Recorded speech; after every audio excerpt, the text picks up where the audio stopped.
Laughing Jack. It was a nice summer day. My 5-year-old son James was playing outside in the backyard of our suburban home. James has always been a quiet boy. He plays by himself mostly.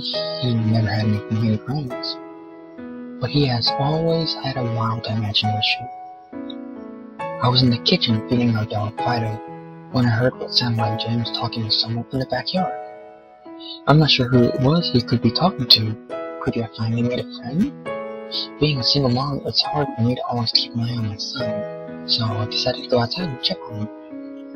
When I went into the backyard, I was a bit confused because James was the only person there. Was he talking to himself? I could have sworn I heard another voice. "James, time to come inside," I called out to him. He came inside and sat down at the kitchen table. It was about lunchtime, so I decided to make him a turkey sandwich. "James, who are you talking to out there?" I asked. James looked up for a moment. "I was playing with my new friend," he said, smiling. I poured him some milk and continued to cry, as any other good mother would. "Does your friend have a name? Why didn't you ask him to come have lunch with us?" I asked. James stared at me for a moment before replying. "His name is Laughing Jack." I was a bit taken aback by what he had said. "Oh, that's a strange name. What does your friend look like?" I asked, a bit confused. "He's a clown. He has long hair and a big swirly cone nose. He's got long arms and baggy pants with strappy socks, and he always smiles." I realized my son was talking about an imaginary friend.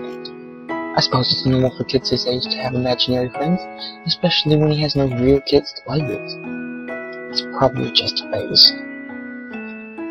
The rest of the day went by as per usual, and it was starting to get late, so I put James to bed. I tucked him in, gave him a kiss, and made sure to turn on the starlight before I closed the door. I was pretty tired myself, so I decided to go to bed not long after. I had an awful nightmare. It was dark, and I was in some kind of rundown amusement park. I was scared. I was scared, running through an endless field of empty tents, broken down rides, and abandoned game huts. The whole place had a horrible look to it. Everything was black and white. The prize stuffed animals all hung from nooses in their earbuds, all with sick grins stitched on their faces. It felt like the whole park was looking at me, even though there wasn't another living thing in sight. But suddenly, I began to hear music playing. The sounds of Pop Goes the Weasel being played on the squeeze box echoed through the park. It was hypnotizing.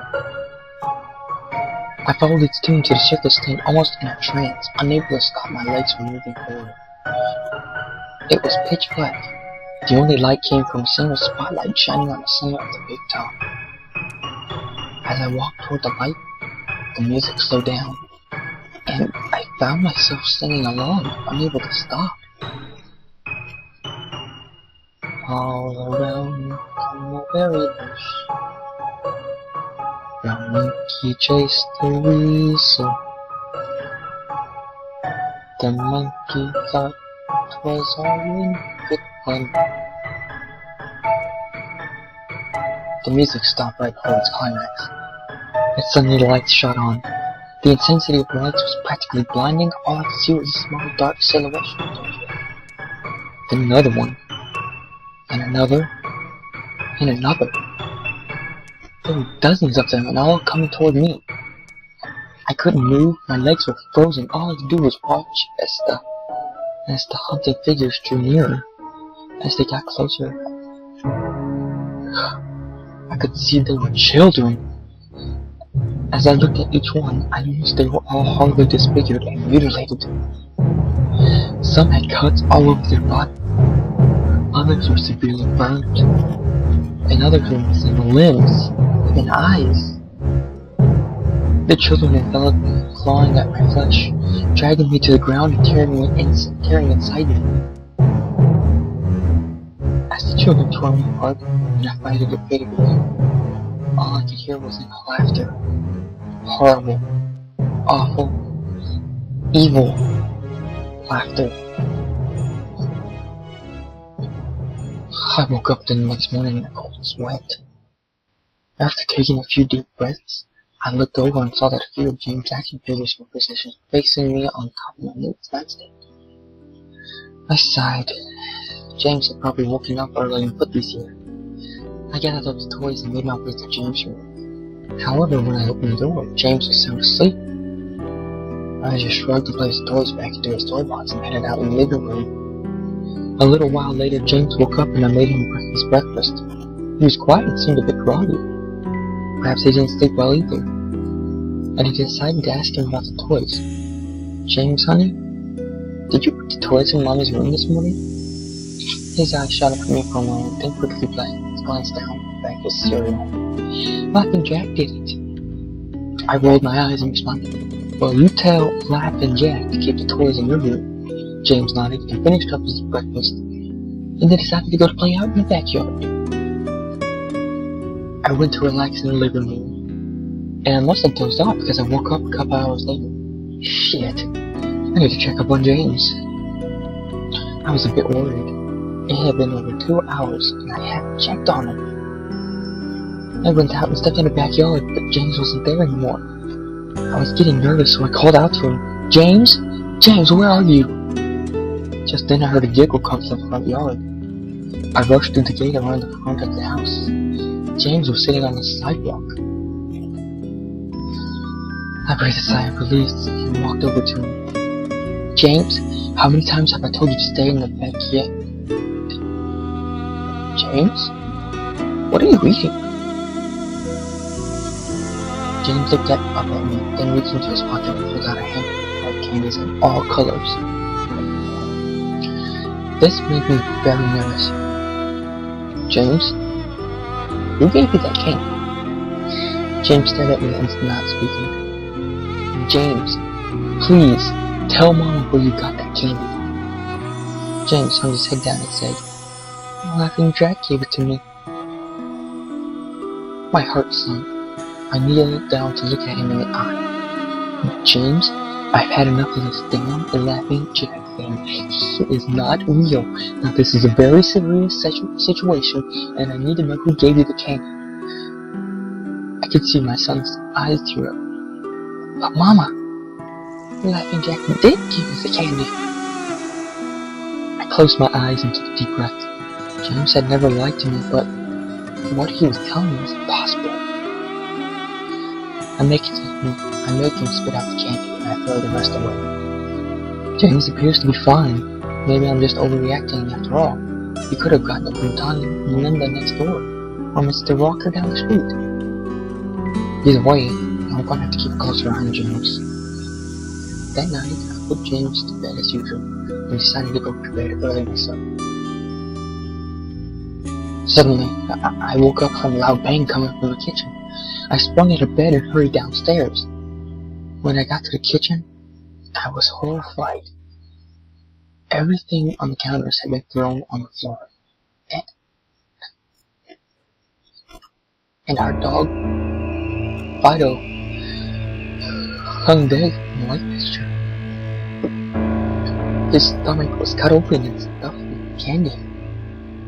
The same type that James was eating earlier that day. My shock was quickly broken by a sharp scream coming from James' room, followed by loud crashes. I quickly grabbed a knife from the drawer and leaped upstairs with the speed that only a mother whose child is in dating could have. I burst through the door and flicked on the lights. Everything was knocked over and tossed on the floor. My poor son in his bed crying, shaking with fear. A pool of urine staining the sheets.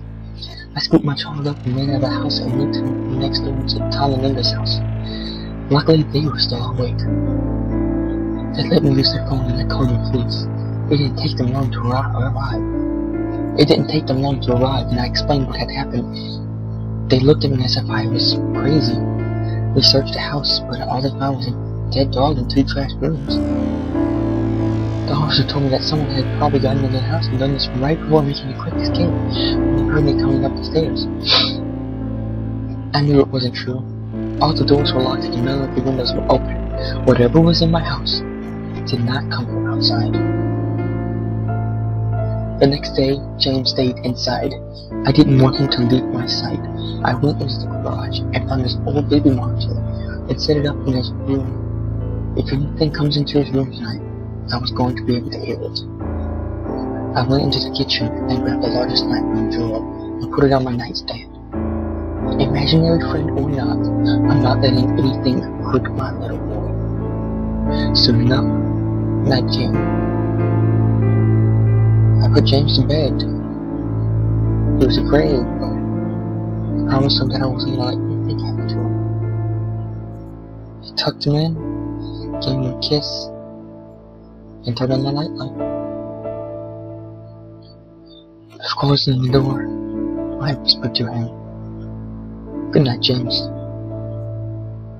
I love you." I tried to stay up as long as I could, but after a few hours, I felt myself drifting off. My baby would be safe for the night, and I needed to sleep. Just as I laid my head on my pillow, I heard a soft noise come from the baby monitor I had put on the nightstand. At first, it sounded like interference, like a kind of radio network. Then it turned into a soft moan. Was James asleep? Then I heard it. The laugh from the nightmare. That horrible laugh. I sprung up from the bed and grabbed the knife from under my pillow. I rushed over to James' room and creaked the door open. I tried the light switch, but it wouldn't come on. I took a step in and I could feel the warm, thick liquid on my feet. Suddenly James' nightlight came on. And I could see the absolute horror laid out. James' body was nailed up on the wall. The nails piercing through his hands and feet. His chest was cut wide open, and his organs hung down to the floor. His eyes and tongue had been removed, along with most of his teeth. I was disgusted. I could hardly believe this was my baby boy. Then I heard it again, the soft, desperate moan. James was still alive! My baby, my poor baby, in so much pain, barely clinging to life.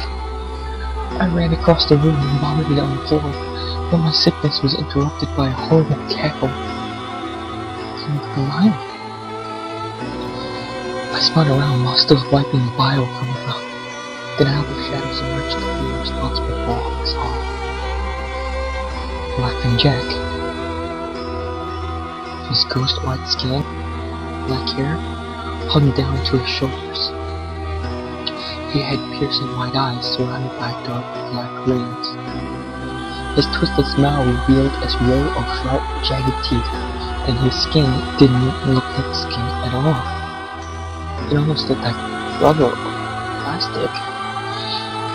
He wore a patchy black and white clown outfit with striped sleeves and socks.